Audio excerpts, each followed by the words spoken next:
ਜਾਂਦੇ ਜਾਂਦੇ ਹਰਜੋਤ ਸਿੰਘ ਜੀ ਇੱਕ ਖਬਰ ਕਰਦੇ ਜਾਈਏ। ਇੱਕ ਹੋਰ ਪੰਜਾਬੀ ਮੂਲ ਦਾ ਜਿਹੜਾ ਬੰਦਾ ਆ ਉਹ ਡਰੱਗ ਦੇ ਮਾਮਲੇ ਦੇ ਵਿੱਚ ਫੜਿਆ ਗਿਆ ਆ।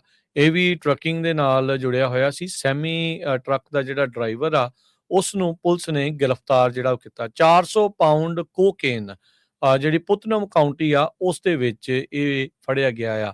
ਹਰਮਨਦੀਪ ਸਿੰਘ ਕਹਿੰਦੇ ਵੀ ਇਸ ਨੂੰ ਪੁੱਲ ਓਵਰ ਕੀਤਾ ਗਿਆ ਸੀ ਸਪੀਡਿੰਗ ਕਰਨ ਦੇ ਮਾਮਲੇ 'ਚ।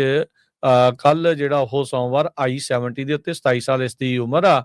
ਤੇ ਕਹਿੰਦੇ ਵੀ ਜਦ ਇਸ ਨੂੰ ਰੋਕਿਆ ਗਿਆ ਤੇ ਦੇਖਿਆ ਗਿਆ ਤਾਂ ਕਹਿੰਦੇ ਵੀ ਇਹਦੇ ਕੋਲ 400 ਪੌਂਡ ਜਿਹੜੀ ਸਸਪੈਕਟਡ ਕੋਕੇਨ ਆ ਉਸਦੇ ਸੈਮੀ ਟਰੱਕ ਦੇ ਵਿੱਚੋਂ ਜਿਹੜੀ ਉਹ ਮਿਲੀ ਆ।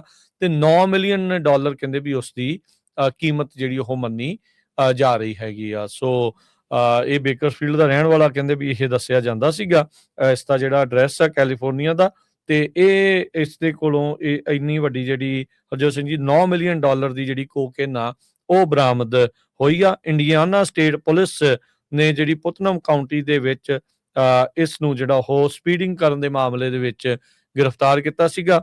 ਤੇ ਫਿਰ ਉਸ ਤੋਂ ਬਾਅਦ ਦੇ ਵਿੱਚ ਜਦ ਇਹਨਾਂ ਨੇ ਅੰਦਰ ਦੇਖਿਆ ਤਾਂ ਕਹਿੰਦੇ ਵੀ ਡਫਲ ਬੈਗਾਂ ਦੇ ਵਿੱਚ ਮਿੱਤਰ ਜਿਹੜਾ ਆ ਉਹ ਲਈ ਫਿਰਦਾ ਸੀਗਾ ਕੋਕੇਨ। ਤੇ ਜਿਹੜੀ ਕਿ 400 ਪਾਊਂਡ ਕਹਿ ਲਓ ਵੀ ਪੌਣੇ 200 ਕਿਲੋ ਤਕਰੀਬਨ ਜਿਹੜੀ ਉਹ ਬਣ ਜਾਂਦੀ ਆ।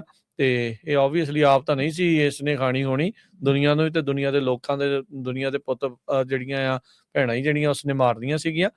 ਸੋ ਚੰਗਾ ਹੋਇਆ ਅਜਿਹਾ ਜਿਹੜਾ ਹਗੰਦ ਆ ਉਹ ਫੜ ਹੋਇਆ ਹੈਗਾ। ਬੇਕਰਸਫੀਲਡ ਦਾ ਰਹਿਣ ਵਾਲਾ ਉਹ ਦੱਸਿਆ ਹੈਗਾ ਉਹਦਾ ਐਡਰੈਸ ਵਗੈਰਾ ਜਦੋਂ ਉਹਨੂੰ ਪਟਨ ਕਾਉਂਟੀ ਦੀ ਜੇਲ੍ਹ ਦੇ ਵਿੱਚ ਲਿਜਾਇਆ ਗਿਆ।